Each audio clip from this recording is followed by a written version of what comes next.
And I do, like I said, I do like the BJCC a lot. I think that's a cool spot. But that whole area is really interesting. It's a great area. It's always very interesting, and I feel like it's a good time to bring up just the we didn't really plan on this, but just the very interesting people that were in that area the last handful of times. Oh my gosh.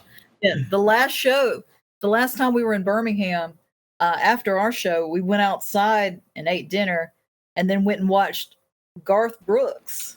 Yeah. Yes. Let's sit outside and watch Garth Brooks. That was that Saturday. Yeah. So just and then in addition to that, you had a very, was it the AFL? Oh, like USFL, the USFL. USFL having some sort of like was it?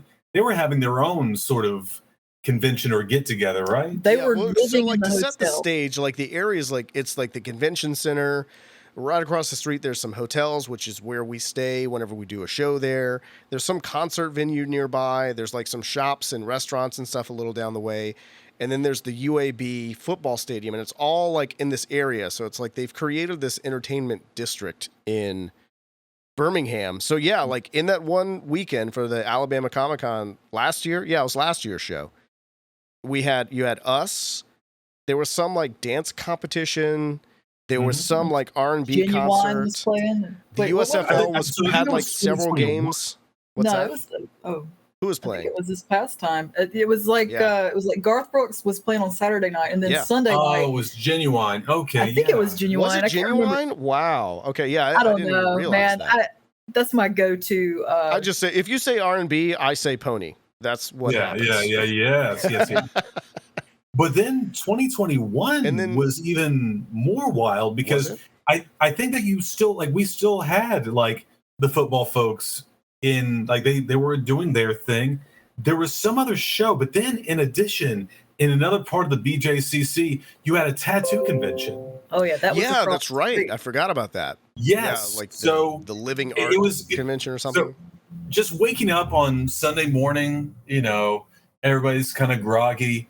You get into the elevator and you have men with cowboy hats. Yeah. Men with, just people with various tattoos. And then you have people with a, Naruto headband. It's just like, hey, I wonder what everybody's doing today. Yeah. Well, what was crazy about the last time too, because it was not, because like I said, you have the restaurants there, and then right across the street, it's like a 4-lane street that they had closed off for foot traffic, was the UAB stadium where Garth Brooks was going to be playing that night, and they had like the Jumbotron, and so that you could see like from across the street, and you could hear the concert from across the street. So people were just sitting outside in front of some of these restaurants listening to the concert and watching it on the thing.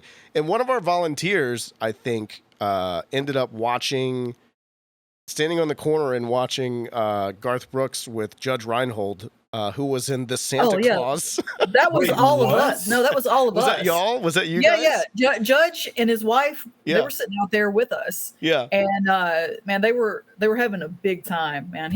That's awesome. So cool.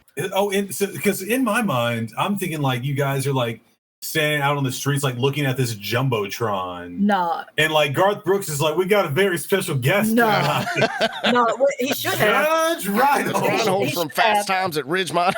Listen, man, he should have. But no, Judge Reinhold and his wife, they were just sitting outside, like, just, having a good time, leaning against the concrete, watching the show from the Jumbotron, just like the rest of us.